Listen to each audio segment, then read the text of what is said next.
Ladies and gentlemen, boys and girls, children of all ages, welcome to the WrestleMania recap show brought to you by Top Rope Wrestling Talk. And joining me is none other than Latina Heat herself, Grandma Wendy. Naked Grandma! Naked, huh? And right around somewhere on the screen is also the hobo clown himself that looks like the angry professor from some weird TV show, Jose.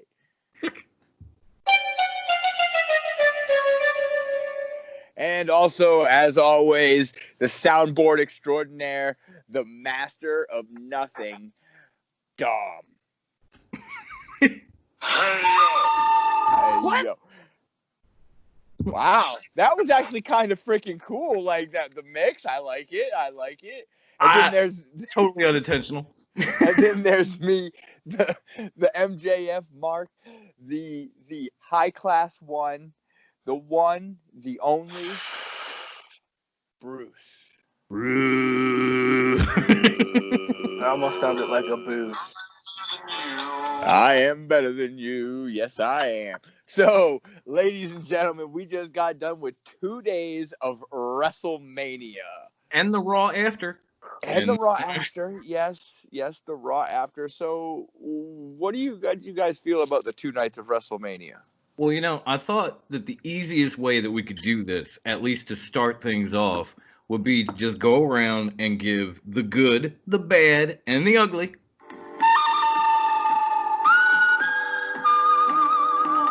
From WrestleMania. Okay. That sounds good to me. Who wants to start? Well, I guess we could start with the good. And how about ladies first? How about Grandma Wendy? Yeah, okay, sure. For me, one of the good points was, as we dubbed it, the pee-pee touch on a pole match. Oh. Very happy for Otis. I was so hyped. Fat bastard. Otis is getting that pee-pee touch. So, yeah, that one made me very happy. She gave him, tongue on the ramp. I was like, damn. Right? Like, wow. Otis got it like that. When you get to the back, girl. Hashtag fat kids get it too. What? Hashtag fat kids need love too. Congratulations, Otis. That was actually a much better match and story than I thought it was going to be overall. It really was. More crowd noise than WrestleMania, right here. Wasn't that the only match with a storyline?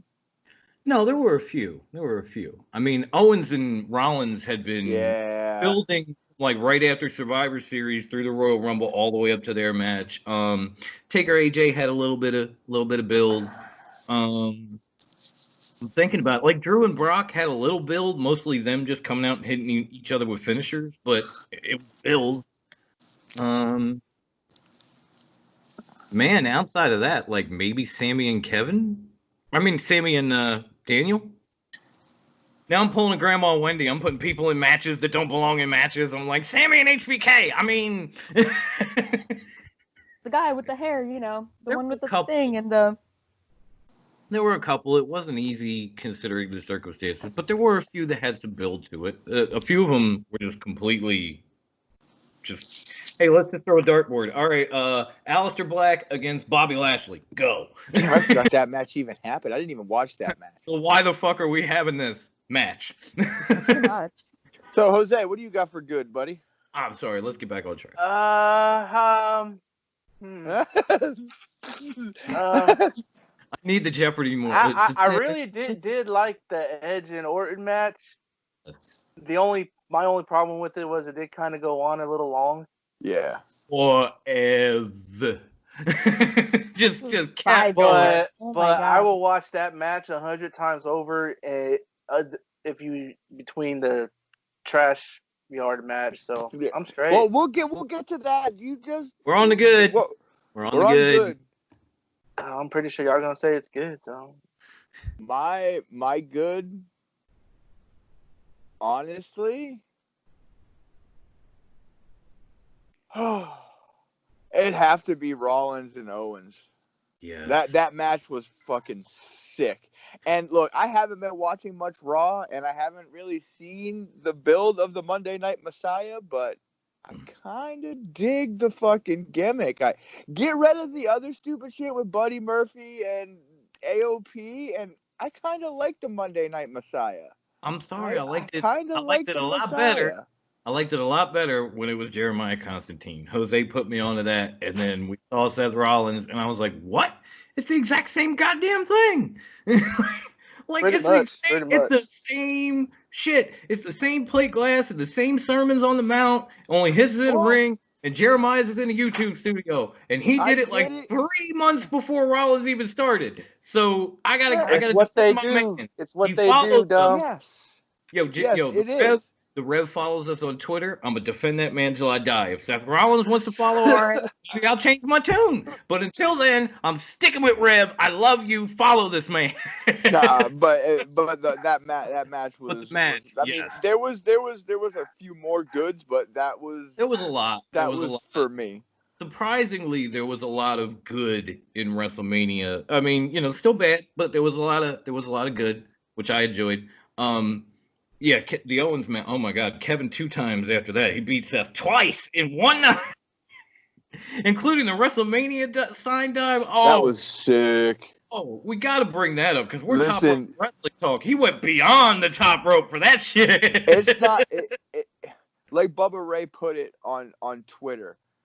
Let's not give Owens the credit for jumping. Let's give Rollins the credit for staying on the freaking table. He stayed on the table and he took that. Because even in the middle of that, when he was getting up there, I was like, "Don't do it. He gonna move. Don't do it. He gonna move." I was like, "Holy shit!" But yeah, Rollins deserves a lot of credit for taking that bump. I mean, that's definitely true. I can't argue with Bubba Ray. I mean, he'll put my ass through a table again. So shit, I willingly let him put me through a table. Shoot, let's do it. I'll take a 3D through a table any day. I'll go through a table again, especially if we get the clip up here. That'd be cool. Okay. Like just South Philly Psycho gets laid out one more time. So if Mae Young can do it, so can Grandma Wendy. Of course. Like fourth wall, it's happened, but nobody got it on tape because smartphones and shit back in the day, not there. So I'll do it one more time if we can get it up on our YouTube channel. Like that's fine with me. I got one more bump left in me. I know my neck hurts a little bit, but I'll do it. It might fix it. You don't know. It might. You never know. It's like, oh, chiropractic adjustment, man. Thank you, Bubba. Greatest tag team ever right there. Okay. I'm sorry. Let me get back. My mind, just my bad. All right, my good, and I'm sure at least half the people in this episode are going to hate it. But my good was the Boneyard match. I thought it was well put together. It was cinematic. Now, my only big problem with it is something that you guys never thought about. My only big problem with it, if they could do something like this for Taker and AJ, then how come they didn't do something like this when they had Woken Matt's gimmick and they were pushing that shit? Why did they do it then? Because it would have been perfect. But this because they don't always have all day to spend on one match for everybody. But it did come off very well. I thought it was very clever. That's what we got. They spent damn near all day on that one match, and that's what we got. All right, we got 20 minutes of punching. Okay, heard you first. Because they didn't want to injure Undertaker. 2 minutes, I'm muting them both. I swear to God. All right. Now, like I was saying, I thought it was very clever because going into it, the Undertaker had brought up the Unholy Trinity, and originally, a lot of people, including me, thought, oh, well, he's going to grab like Kane and maybe Aleister Black to help with the OC and all that. When the Unholy Trinity was actually the combination of gimmick, it was part badass, which we obviously saw, part dead man because he still had his powers, and then part real life guy, real life Mark. And I thought that was very clever for them to pull off. And that's who we saw 99% of the match was real life Mark. No, we saw Taker powers. We saw choke slams. We saw him coming in on the bike with Metallica. I'm not a little kid anymore. It was fucking awesome. I'm not a little kid anymore. I'm a grown man that has action figures and championship belts, so I got an inner child, and my inner child was marking the fuck out, watching Taker come down on his bike with Metallica blasting in the background. I mean that, and AJ with the swerve at the beginning. Had he had done more to the little minion dudes other than just like one punch him, I would have been okay. But like That was ridiculous. Okay, those minions are essentially jobbers. You don't need to do more. Taker does. Just No, we stand don't. there. Yes, it 9 does. hours for 20 minutes. Okay, and they did the same 9 hours. And they did the same damn thing at the Hardy compound, and people praised them for it. So let's not go knocking Because this. it was original. So was this. Ish. So was But this. also This is consider yes, there was yes. I'll give you that. It was Consider original. this. So there was weeks of build up for the Lesnar McIntyre match, and we got 7 minutes. Mm-hmm. And this followed Goldberg. We can't even go there because that wasn't even the main event. But that's later. And this followed Goldberg and Strowman. So as mad as you were about that, when this came on, you were like, "Oh, thank God, they're not ending with that." So that was good for me. I was fine with Strowman winning. I guess we're gonna. I was fine with him winning, but the way he won, the way that match went down, that's why we're getting into our next topic. Okay. Bads. And once again, I'm going to be a gentleman and let Wendy go first because I know I probably already know what she's going to say, but she needs her moment to vent. I'm going to say all the women's matches were a bit of a disappointment, especially for me, the Becky Shayna match. I almost I wanted to just flip my coffee table and be like, I'm out, done. But I was like, no, Wendy, don't flip the coffee table. You got a lot of crap on it, then you got to clean it up. And there's still more WrestleMania to watch, so just angrily huff in your chair. So that's Becky's not worth it. Becky's not worth it. Like I might still win a title in group. I can't do this. I gotta stay focused. Yeah. I mean, it may have angered me. When Shayna lost, I had the same feeling, and I was like, "Wait, group title. I might still have a chance." And I did. Right. That surprised me. I thought they were gonna actually let Shayna win, but I didn't. Right? There's if you look at the article that I think Dom posted in our freaking group chat, if Rhea is really having to go back to Australia because of her work visa, we have then we're on Shayna. We haven't they got knew this beforehand. But listen, I'm getting to Shayna, but Okay. that means Shayna losing is going to bring her back to NXT, and that's who Charlotte's rival in NXT is going to be, because they're pulling her back to NXT while Rhea gets her. Point of that women's that makes sense. I gotta tell you, it does make sense.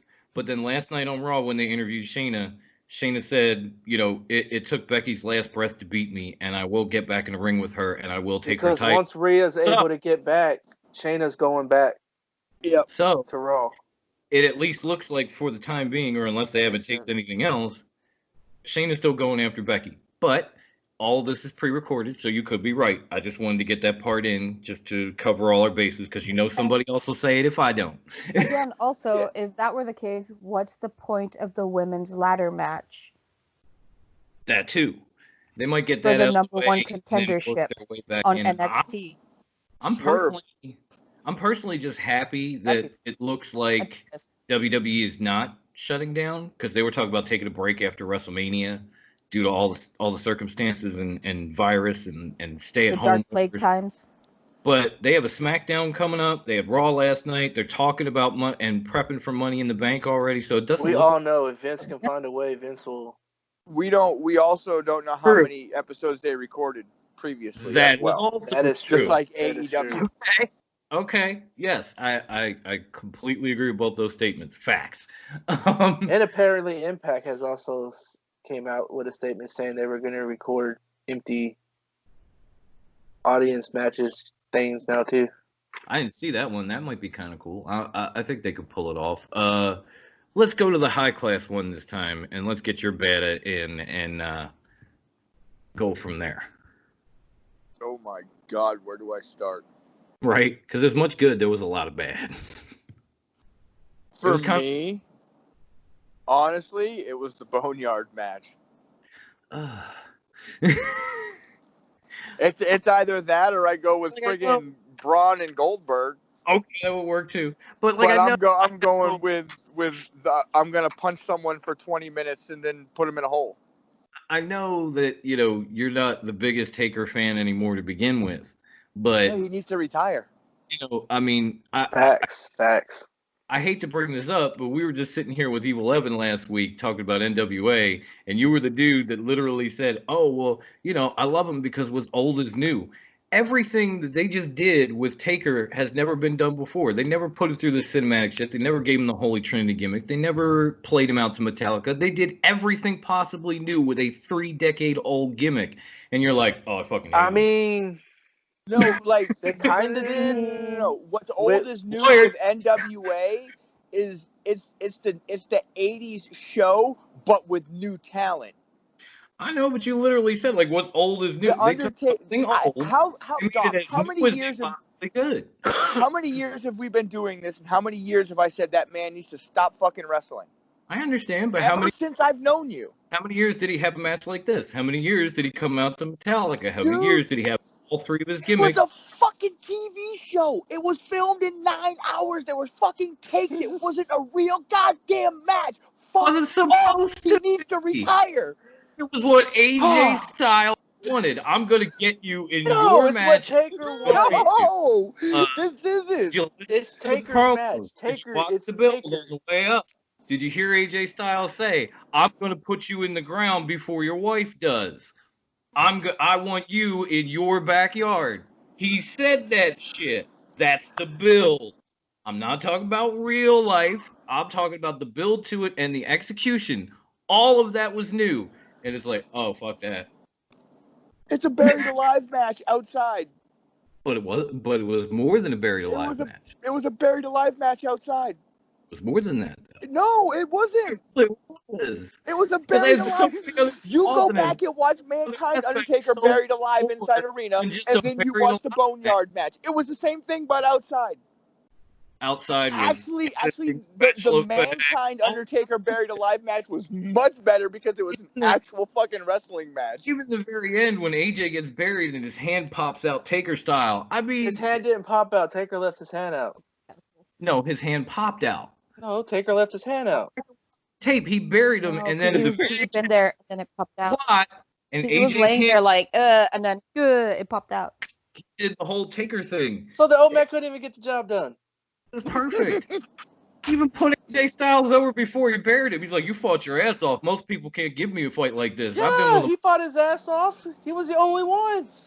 Carried the whole so goddamn match. technically, WWE does what they always do. They took the 85-year-old man and buried their top talent, literally. You think AJ Styles is their top talent right now? One of them. When was the last time he was actually in contention for a main title? Well, SmackDown a year ago. If you think he's one of their top talents, WWE doesn't understand, and they don't know. Because they'll put him in U.S. title matches. They'll have him running around with these barbecue dads. They don't have him anywhere near the main event or near the level of guys that are actually in contention. Not even close. If anything, this match might springboard him back into it. But right now, as much as I love AJ Styles, he is not considered a top talent in WWE. Ricochet got a title match against Brock Lesnar before he did. That's where AJ Styles is at, and we all know it. Yeah, but how many title runs has AJ had? 2. And how long were those title runs? Pretty lengthy, if I'm correct. They were lengthy, but Those they were pretty also lengthy, they were pretty lengthy runs. over a year ago before he even came to Raw. He has not sniffed the WWE or Universal title. I wonder why he hasn't sniffed the Raw title. Who's fucking had it? Still doesn't make him a top. If Ricochet is getting title matches before AJ Styles, it doesn't really scream top talent.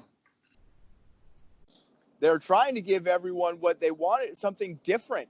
Like the fans, like you, probably, I want someone different. I want someone different. I want someone different. Here you go. Here's Ricochet. Why'd they put Ricochet in there? He's gonna get squashed in 2 seconds. You know what? Which one of us said, you know what I want to see? Ricochet versus Brock Lesnar in Saudi Arabia. Hands? Maybe Ricochet's the only one that agreed to it. Probably. I'm sorry, don't worry, I'll wait. Hands? No one. I would love to see AJ as a top talent the way he was on SmackDown. He's not. I love him. I hate saying that, but it's the truth. He's Hey, top Jose, talent. can we get your bad, guys, though? Jose? Moving. Can we get your bad, Jose? Does it have to be a match?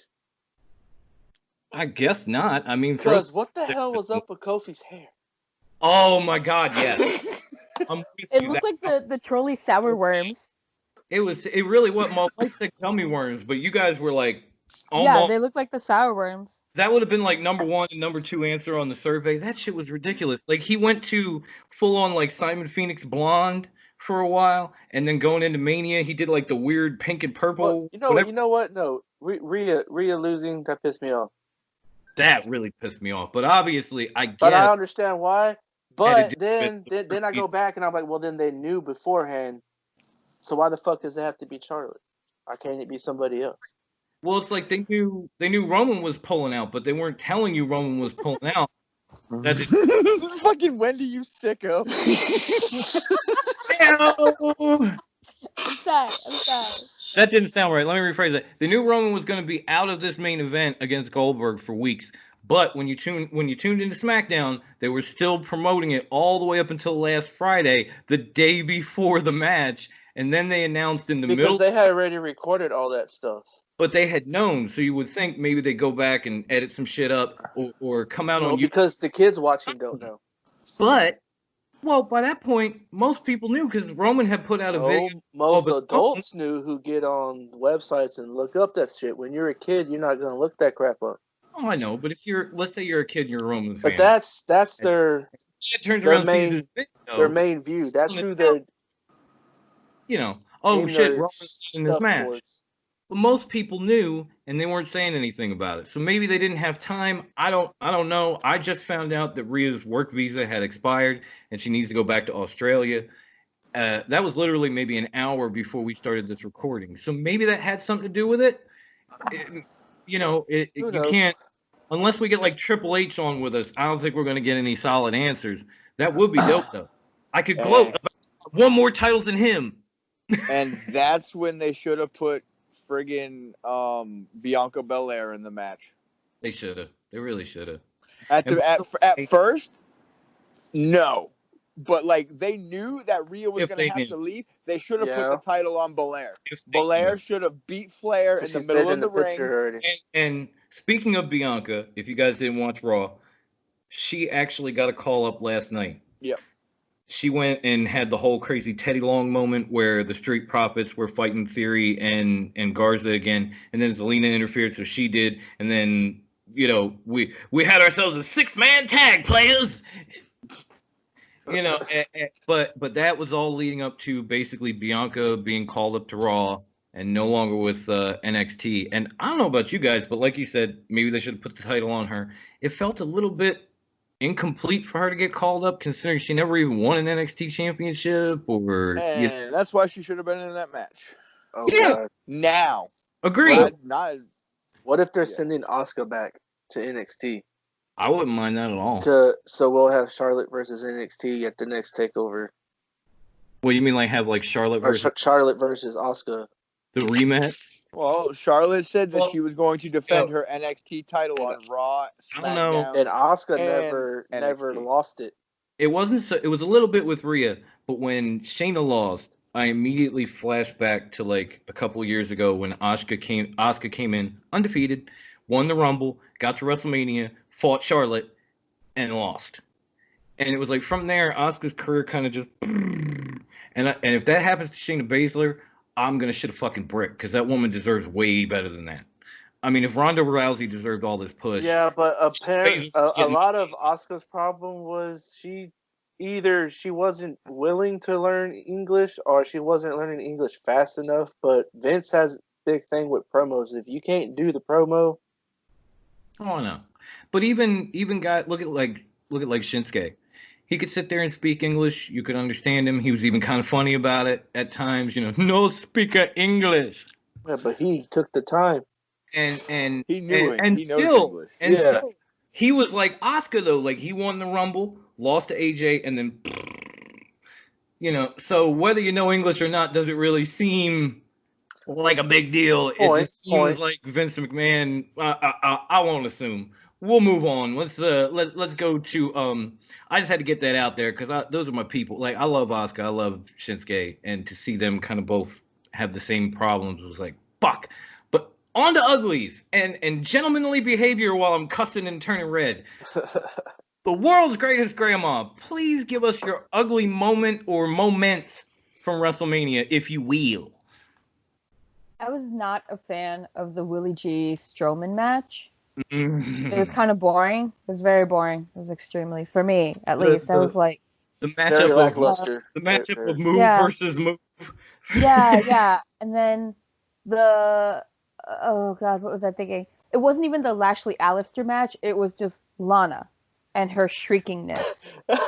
And her Like, ratchet ass. Her ratchet ass hoe way. Oh my and god, it's that's like, how I felt with Charlotte. I was like, oh my god, we have to hear her mouth. I know. Because there's no crowd. You would think as good as she is, she could talk shit a little better, but god damn. a lot of the, especially in the women's matches, it sounded a little bad with the like, oh, No, you know what the worst of the neighbors are gonna think whole I'm watching. 2-night the worst of the whole 2-night event with that was Randy Orton when he was getting beat on that last man standing match. He had Oh the my total God, yes. he had the total like douchebag mouth breather. Oh, it was like one. gay He was- porn. Yo, he was just laying around like fucking bag of douche. Get the fuck up out of here. I hate Randy Orton. Oh no. I've never liked Randy Orton. I'm never gonna like him. You can't prove me wrong. I am not sitting at the table. Fuck y'all. Like what the fuck? I've never been a fan of Orton either. Thank you. Okay, Jose and I agree every now and then. But yeah, that was. I'm sorry, your ugly reminded me of that ugly, and that wasn't even gonna be my ugly, so I had to get it in.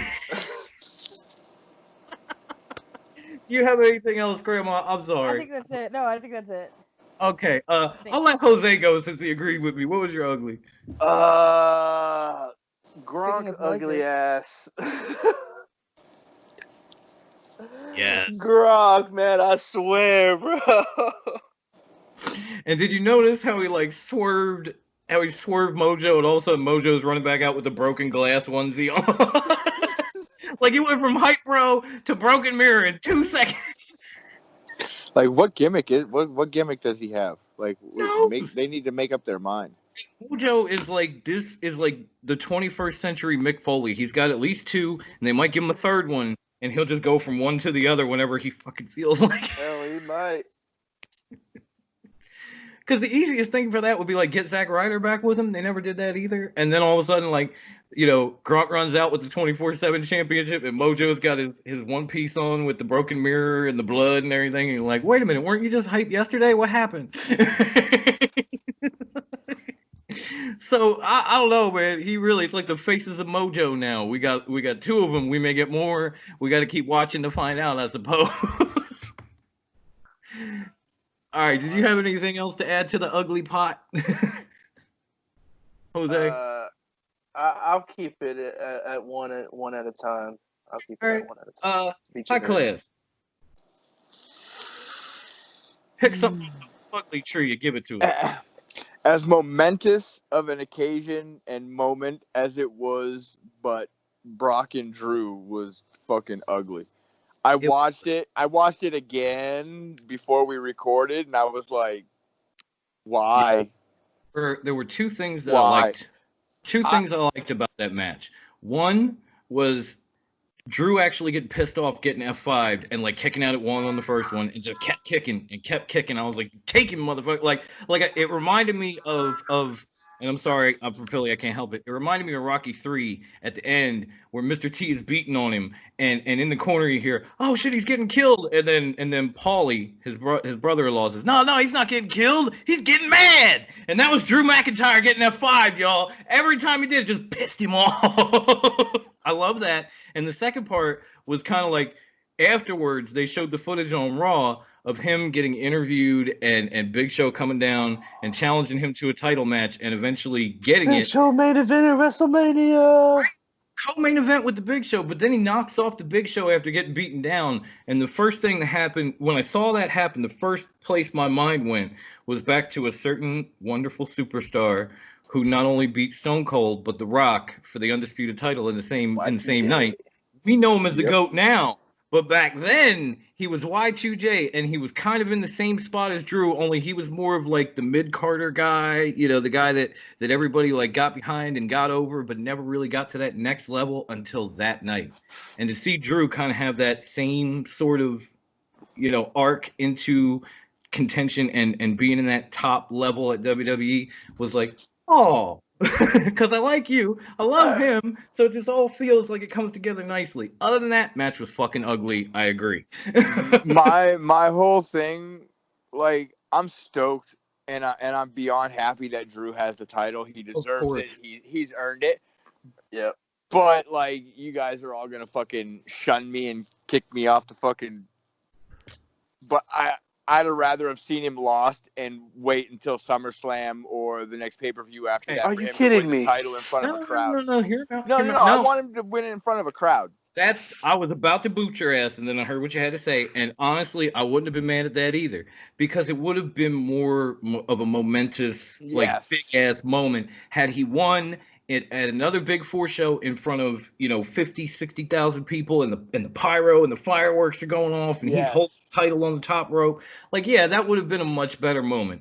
But obviously, they had planned to do that here, and they couldn't. So the next best thing is to give it to him, and then hopefully he defends it at like a SummerSlam, and he gets that big pop at the end. Because even like when Edge came out, it felt a little weird, because when you saw the Royal Rumble and you heard his music hit, as soon as it hit, the place explodes. And then like you go to WrestleMania, and his music hits. Total fucking crickets. It was an odd thing. Like I could even say the same thing about that match that you could say about Drew. Like, that could have happened at SummerSlam and let that pop go off and let everybody watch them kill one another. But the next best thing, the most entertaining thing for people stuck in the house like us, would be to do it now.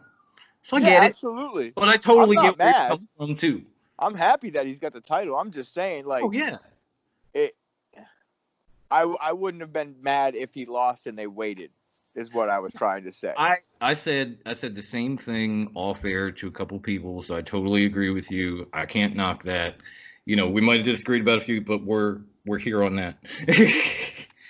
Man, my ugly. There were a few. I'm just going over what we covered so I can, eliminate in the brain. First one I can think of was that Firefly Funhouse match. What? And I liked it. Again, there were a lot of points in it that I liked, like Vince McMahon's calling the match saying, "This is such good shit." Like that's disappointed in you, Dom. I don't give a damn about Smith. and the Doctor coming back was cool, but then he rhymed the word face with the word face, and I was like, "Fuck out of here." The rest of it just felt like if you ever did shrooms or something like that, and you had a bad trip, and you knew that was the whole point. All you could do was ride it out, and you just had to wait for all the misery and suck to go by so you could feel normal again. That kind of felt like the Firefly Funhouse. So why it had some moments in it that really made me laugh. It was so bad, but I couldn't stop. I couldn't turn away. It was like, all right, we got to ride this shit out because there's another match coming. Now you know how I feel with the Boneyard match. Okay. Mm-hmm. Well, we can agree to disagree because you said you understood the Firefly Funhouse match. I did. I understood it too.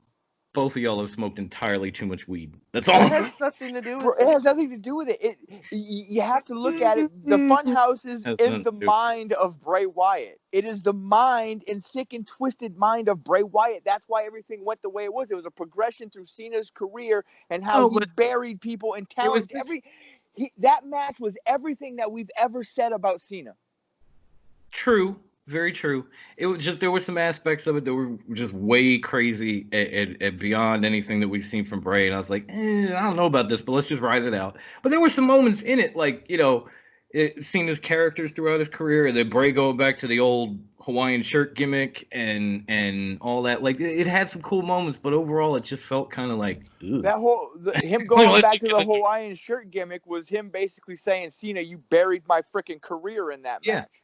And here's that chair. Finish me off. You want me out of here? Finish me off right now. And then as soon as Cena goes to swing, he's not there.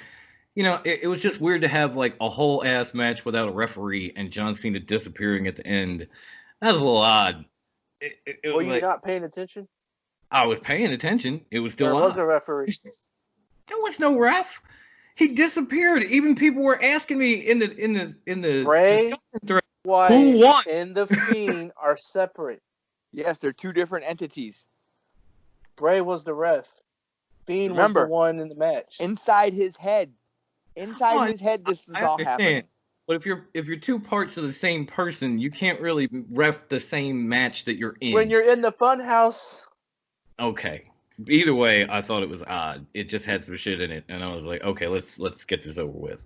Obviously the real the like butt ugly fell off the top of the fugly tree, hit every branch on the way down was Goldberg and Strowman. I mean, that match didn't even happen. In fact, if we could take it back a minute, I don't think Goldberg should have ever beat The Fiend at Super Suckdown.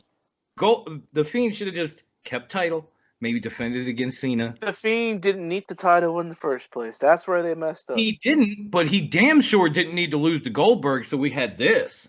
You know what I'm saying? Like, I would have rather seen him lose to Cena. And lose to either Cena or Braun, who can actually give him a good match, than Goldberg have the 4 spears against 3 power slam match with Strowman. That was just pathetic. And no offense to Braun Strowman, I know he's capable of more, but Goldberg fucking isn't. So there was no reason for him to have that title, be in that main event, nothing other than he wanted more spotlight and he wanted more money. And for that, just get the fuck out. Vince wanted the Roman Goldberg. He wanted the spear versus the spear. I know. Yeah, I get it. And sometimes Vince can be his own worst enemy, and we know it. Because it would have went that exact same way. It would have been just 4 spears against 3 spears or whatever the fuck had Roman showed up. Sometimes Vince is his own worst enemy. That match didn't even belong on WrestleMania. Neither would Roman and Goldberg. Like, anything involving Goldberg didn't belong in a main event for a title. It just didn't. He's done. He ain't got nothing left. Unless he's going to have some kind of crazy match with Matt Riddle, I don't want to see him again. End of story. Like, fuck Goldberg. I don't give a damn. There were even reports saying that Goldberg and Brock were mad at Vince because he told them, I can't pay you anymore. And, you know, so now we probably won't see one or both. And I'm like, I'll kind of miss you, Brock. Like, you were growing on me a little bit. But it's not that he can't pay them anymore. It's that they want more money and he's not giving them any more than what they're already being paid. Yeah. I mean, I'm sorry, but those guys are mercs. They're all about paychecks and being number one. And they can't let go of the fact that, like, you're just not that guy anymore. And that's why we had, just like the Undertaker. That's why he's not that guy anymore. No, it's not just like the Undertaker, because he's not that guy. Just like the Undertaker. No, not like the Undertaker. Take them nostalgia glasses off. No, number one. How many titles has Undertaker won in the last couple of years? How many titles have Goldberg and Brock won? That's number one. Number two, is Undertaker out here raping the company for money? No. Number three, has Undertaker has Undertaker put over Roman Reigns? Wendy's like, shut the fuck up about the Undertaker. Not even. I'm fascinated by all this. Like, I'm like Roman Reigns fascinated. And Brock Lesnar over at WrestleMania, despite his own streak. Yes, that's where the Undertaker differs from these guys, because these guys did not grow up and spend most of their lives trying to be a professional wrestler. Undertaker did. He studied the business. He studied every little bit of it from 16 all the way up until today, where he still trains and works. Goldberg don't. Lesnar don't. They give a shit about Hogan, but you don't want to see him back in the ring. Well, fuck no. Hogan does it for the money and to bury people. Undertaker didn't bury anybody. I mean, literally he did, but not figuratively. He didn't figuratively bury people. He buried AJ this year. Literally and figuratively. And put him over at the same time. He didn't put him over. How did he put him over? Sitting there. Undertaker punched him for 30 minutes. 15 minutes. 9 hours. He just punched him. Okay, now I'm going to answer the question since he won't shut up. He put him over by literally saying at the end of that match, hey, you fought your ass off. Nobody's brought a fight to me like you, and I fought them all. Before Don't tell me what to do. I'll tell you, because it's my goddamn show. That's how Undertaker put him over. You asked the question, I gave the answer. Also, Undertaker, whenever he literally buried anybody, it was so that they could reinvent themselves and they could come back as something better, something stronger, something different. He was the Fiend before the Fiend was the Fiend. He buries you, you become something else. Yeah. Pretty much. Basically, AJ's going to come back as a WWE product. No. So instead of the phenomenal one. AJ's going to come back as a top talent now because he's never been a top talent. You're right. He has been for about a year or so, and you know it. You're right. Ooh. It's not like he was the Sorry, first person to hey, bypass NXT or as anything. we're doing this, I'm also talking with my Jose, and he just brought up a good point. He just said that like by literally burying AJ Styles, we might get asshole New Japan AJ back, That would be sweet. and not so barbecue dad. You know what I mean? Yeah, we might get the AJ that showed up in WWE and not this chump. Yeah. No, I could deal with the asshole New Japan AJ and the end of TNA run AJ. I could deal with that AJ. I would love that. You know which AJ we're gonna get? We're gonna get the AJ that was with Ric Flair, that was wearing the suit. That's the AJ we're gonna get. I don't know about all that. I hope y'all happy. He's gonna cut his hair and he's gonna have frosted tips. Oh no, please no. The soccer mom and hair. Wearing that very cheaply made AJ robe with the feathers that fell off every time he moved. Please no. Oh my God! What if they get Flair to come out and do the new 4 Horsemen and he puts AJ in it? Even if he came out as like deja vu. Even if Bobby he came Roode. Yes. Even if he came out as like on the way out the door, TNA AJ Styles with like the all black and was like just real sullen, didn't speak, and was like beating everybody's ass and making them tap and doing all this shit before he ran off to New Japan, I wouldn't even mind that. But I am so sick of this like weird barbecue dad gimmick wannabe Bullet Club bullshit they got him involved weird in. Bad puns and the how did you was? Oh my God, I'm over you guys. You know, just Bullet Club light. I'm done with that. We can move on from that. Like, if Balor's moved on, I think everybody should because he created that shit. Now, I'm not he's saying the Prince again. Well, yeah, but he doesn't have any backup. he's the Prince of NXT. Now, I don't know if anybody had one, but we're gonna try this anyway since we already did Good, Bad, and Ugly. Was there any great in WrestleMania? Like any of these good moments, were they like great WrestleMania moments that would stand up to the test of time? Because if you ask me, I think the one we talked about that might would be Owens coming off the WrestleMania sign. That was like a great standard WrestleMania moment, even for the circumstances. Honestly, the ladder match. The ladder match, yes, that was going to be my. That's gonna stand the test. That match will stand the test. That was of time. amazing. I have never seen an end to a ladder match like that, where like Jimmy and Kofi have the actual like hanger, and they knock John Morrison off, and on the way down, he just rips off both belts and crashes into a ladder, and he looks dead, and they're like, "Oh, he won!" I was like, "What?" Okay, and I missed the women's tag match. Did Nikki Cross lose her top? Yes. Yeah, she unzipped she came in with the zip. No, she That's came in my with, vote, even though I didn't watch it. Right there. She came in with like her usual. She came in with like her usual like zip up control top kind of thing, and in the middle of the match, she hit like a splash in the corner, and the zipper busted. She didn't zip that's what happened. Busted wide open. And there's Nikki Cross. Been some matches where like she would go wild and she'd be like, Time out. Look at Bruce. He's like, oh my God, I gotta watch this right? shit. Uh-huh. So she turns around and there's Nikki Cross, shirt's busted open, rocking like a lace bra and nothing else. And I was like, damn, girl, I didn't know you had it like that. Killian Dane's a lucky dude. I mean, it was definitely. I know I gave this to Grandma Wendy the other day, but it was definitely one of those moments you watched and you thought, I'm touching myself tonight. No lie. Like, she looked good. I've never seen her in just like, you know, a bra or a bikini top or something. When I saw it, I was like, "Oh, damn! Wow! Why don't you do this more often? Shit!" Like, no wonder she won that match. She stole the show with that top busting open, like wardrobe malfunction. You're a queen now. Take it away. You're a champ. I think they switched the whole end just for Nikki. But it was a cool moment. It was definitely, I don't know if it's going to be one of those immortal WrestleMania moments, but it's definitely one you should check out if you haven't. I definitely need to. But yeah, I agree with you on the ladder match. I think Owens and Rollins, the dive, that'll be one of those WrestleMania moments that you'll see replayed over and over again. I'm trying to think of anything else, really. Like, Yeah, there really isn't much unless you guys got something. I mean, the Funhouse, because of how bizarre it was. But it's hard to kind of put that in like a WrestleMania moment, when they're like flashing through. You might see Owens come on. Fair.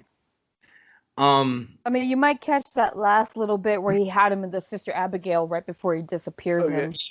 That was kind of a cool visual. And the little the setup of it. The little scene clip where he says he's getting rid of one of the biggest egomaniacs in WWE, and then he disappears.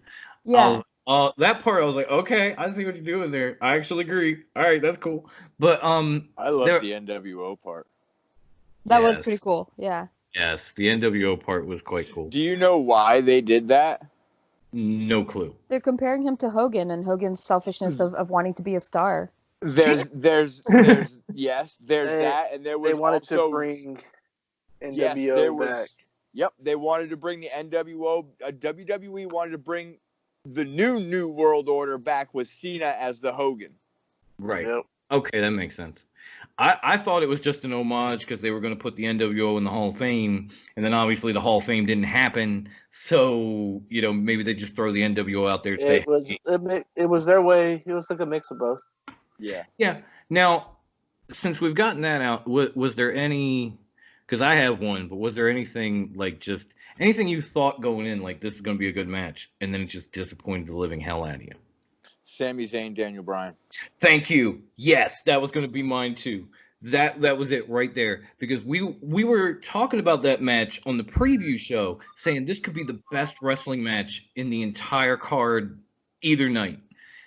And these guys are going to put on a tremendous show. And then this is almost a perfect example of what happens when you take two pro wrestlers at the top that could be at the top of their game and turn them into sports entertainers. It was such a disappointing match. Sami ran from half of it and all the interference and everything. It was all sports. It made Sami look like a bitch that whole match. Sports entertainment between two pro wrestlers who could have tore the house down at WrestleMania and became, immortal, but it didn't happen. So yeah, Bruce, that again, we're here like we usually are. I know every now and then, but we usually yeah, that was disappointing to me. And obviously the women, the way their matches ended, they were both kind of disappointing. Can I ask, who do you guys think had a better match? Gulak and Cesaro, or Bryan and Zayn? Gulak and Cesaro. I'm gonna say Gulak and Cesaro, but I was hoping that maybe they'd cut out some of the pre-show bullshit and give those two a little bit more time to really put a show on. Because even the few minutes they had for that match was like, it was like a clinic. It was way superior to Daniel Bryan and Sami Zayn, which is sad because they could be or on the same level or above.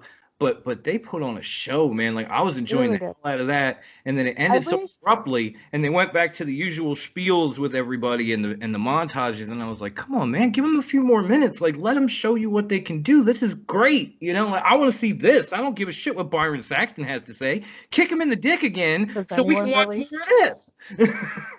I wish they'd have had more. They'd have been more on the main card and had Lashley and Black or someone on the kickoff. That would have been so much better. I'm right there with you. They should have moved Lashley and Black and put Gulak and Cesaro in their place, because at least they had some build going in, whereas Black and Bobby Lashley was literally just dartboard before the show.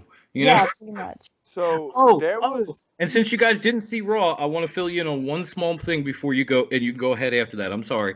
Watch Raw. They did an interview with Bobby Lashley, and Bobby Lashley is already saying he needs to either get a new manager or wife. Next, it's fucking ridiculous. With Rusev talking shit about Lana. I swear to God. I swear to God, if that tag team happens, no. But oh my God, was that the build? Is that what they've been building to the whole fucking time? I don't know if that's what they're building. CM Punk, you bastard. Or if Lashley's going to drop Lana and then kind of get a push. Either way, it would be better than what we have. So I'm keeping my fingers crossed and I'm waiting to see what happens. There was one more thing. Hold on, real quick. Okay. There was no cruiserweight match, no cruiserweight title match.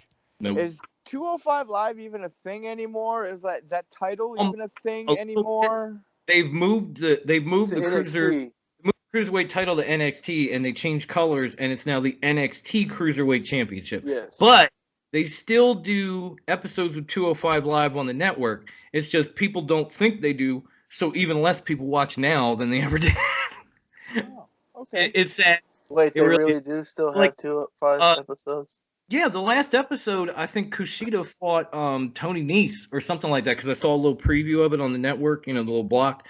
And I'm sure that was a great match, but you would never think to look for it there. Oh my God, they just need to change it to NXT name or some crap, and there we go. Take everybody from 205 Live, move them to NXT, and have a cruiserweight match every week, kind of like they did. They should call it NXT Cruiserweights on SmackDown. Yeah, that's what they should call the show.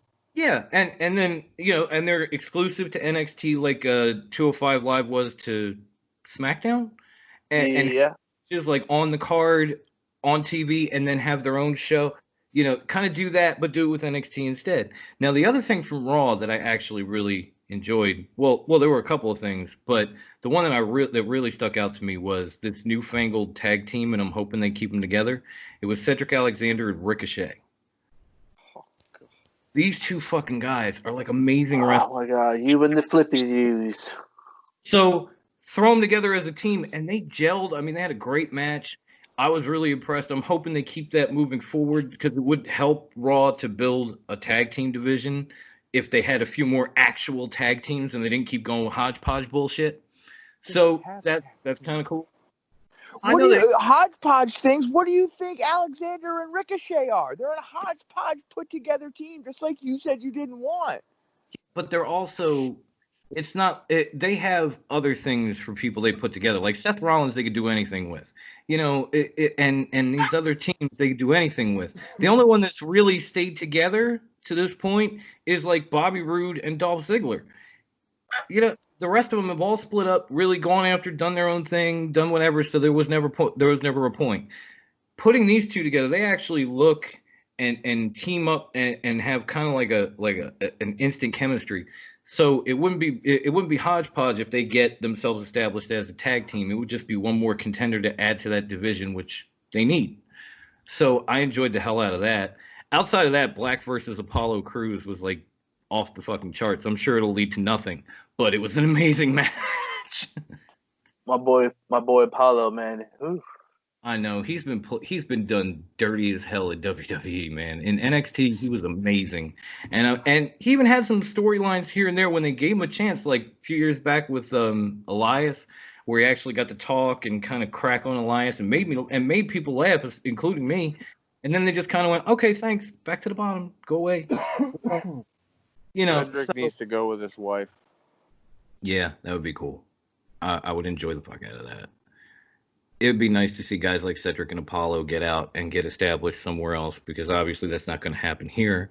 I mean, you thought a little bit when Cedric won the Cruiserweight title, you thought, all right, they've got something for him. They're going to try to use him to build that brand, and it didn't happen. But yeah, I can't argue that. I think I'm looking. I think that's pretty much all we got. So, Wendy, any final thoughts? Overall, it wasn't. I mean, obviously, it wasn't going to be like the greatest show ever. It wasn't the worst. They worked with what they had. It had its ups and downs, and there were some spectacular matches and some that were absolute hot Chinatown garbage. But amen. Hot Chinatown garbage. Like when you go into Chinatown and it's the hottest day of the summer and the garbage is overflowing and you can smell it from like 10 blocks away. Chinatown garbage. Chinatown in Philly and all. I can smell it right now. Yeah, Chinatown in DC, and you're just like, oh God, what died? And you're like, oh, the city did. It's the worst. It's the fucking worst. It really is. I totally get what you're. Overall, I'd give it like maybe a 3 out of 5. It wasn't too bad. It wasn't half bad, but it wasn't half good either. So I'd have to say, going into this WrestleMania, my bar was like super low. And they jumped right over it. It wasn't the greatest show in the world, but it was definitely entertaining. It was definitely more than I expected. If I had to give them like out of 10, I'd probably say like 5.5. But I was expecting a 2, so they like shot right over my bar and kept me entertained. So congratulations, WWE. I'm not saying you were perfect, because you damn sure weren't, but considering the circumstances, considering what you had to work with, you put on a decent show. Hopefully we continue with this shit. Even Raw was better, to be honest. I just hope they continue, with a better type of SmackDown and going forward, and they finally have figured out like this is what we should do without anyone in the arena. Bruce. I agree with you, Dom. I mean, I don't think my bar was at a fucking 2, but like it I didn't have a high bar for WrestleMania being empty arena and all of that. But when you sit back and you watch it and you realize that, like, dude, they're still doing this shit in this time to entertain us. Like, so we have something to watch. It was a pretty damn good WrestleMania. It wasn't the best WrestleMania. It wasn't the worst WrestleMania, but it was pretty damn good.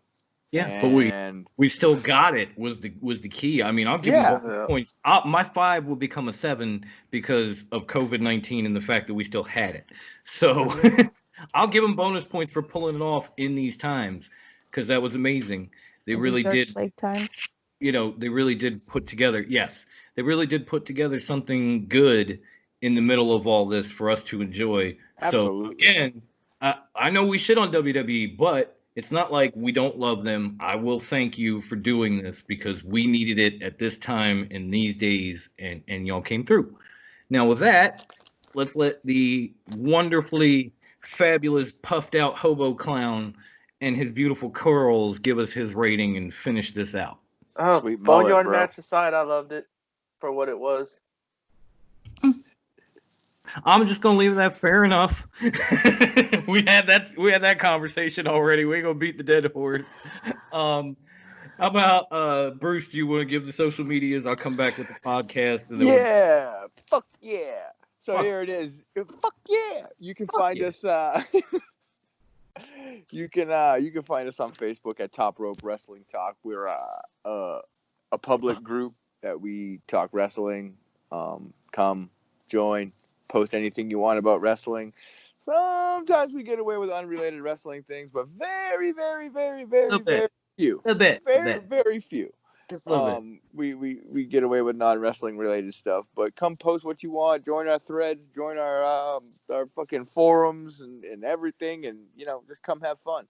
And you can also find us on Twitter at Top Rope WT. Come on there. We do a lot of the same stuff on there that we do on Facebook. We post stuff. And, I was actually thinking about starting an Instagram for us. Uh-oh. You do that. You better give Kathy the information because she lives on the gram. So I was thinking she'd be your backup. A Top Rope Wrestling Top IG. I'm telling you, if you do and you need some backup, give Kathy the login because she stays on the gram. I don't even partake. But everyone will have the login for the gram. All right. We'll all have the login for. No, that'd be cool. I'm with it. And yeah, the Twitter has an amazing following. It's not big. We got like maybe 90 followers, but those followers include the Meat Castle Alex Hammerstone, who actually just replied to one of my tweets, which was cool. I love you. I mean, Mr. Pectacular, Jesse Goddard. We got the Neon Ninja Facade. We got Christian Casanova. We have a bunch of wrestlers. We even have a bunch of other wrestling podcast and show followers. So if you're looking for more to watch beyond us, like you said, I've seen all of the now 25 episodes, guys. This is the 25th video. Fucking Beetle. If I've seen everything you've got to give me on this page, go to our Twitter, look down the followers. You're going to see other shows and other podcasts that are very good. I've mentioned like Clark Street Wrestling Podcast. I've mentioned Eye Pokes and Head Chokes. They're very good. I love that name. It's a great name, y'all. Shout out to Eye Pokes and Head Chokes. That's a fabulous name.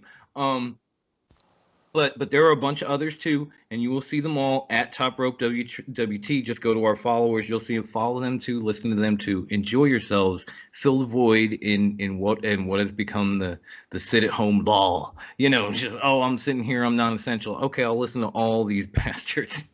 But keep with us. I'm not saying leave us. I'm saying check them out too. Now, You can check us out pretty much wherever podcasts are enjoyed. But if that's not good enough for you, if you want some one-stop shopping, it's easy. Go to our website, anchor.fm/TRWT, like lawyer/father. Anchor.fm/TRWT. You will see all of our episodes pop up there. At the top of the page, you're going to see a big bar, and it's going to have pretty much every podcast platform there is. Apple, Spotify, Stitcher, Google, iHeartRadio. The list goes on and on and on. You'll see them all there. Pick your favorite platform. Listen to us there. Follow us. Enjoy us. Enjoy wrestling in general. And I guess until maybe Thursday when we come back for the next episode of Lethal Quarantine for the world's greatest grandma, Wendy, Latina Heat herself. I got to get that in. And oh, by the way, she was eating, so it's an official episode. Chili spice mangoes. Yeah, there you go. For our wonderful, snarky, semi-stoned hobo clown with his fabulous curls, Jose.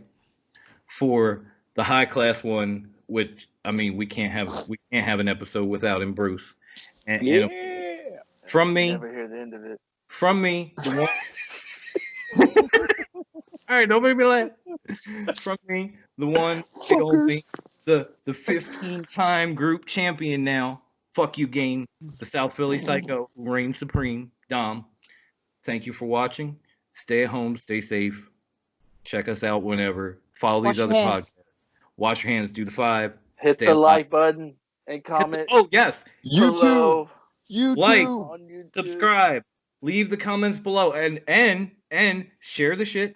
Or all fucking over. Hit that little bell next to our video to your mama, your grandma, everybody. So you can get notified when we do these episodes. Like, oh snap, the WrestleMania preview just went up. Gotta get my watch on. It'll be great. Hit the little bell. Hit the subscribe, the like, leave the comments below, and share this around. Help us grow this podcast the way we're trying to help other podcasters.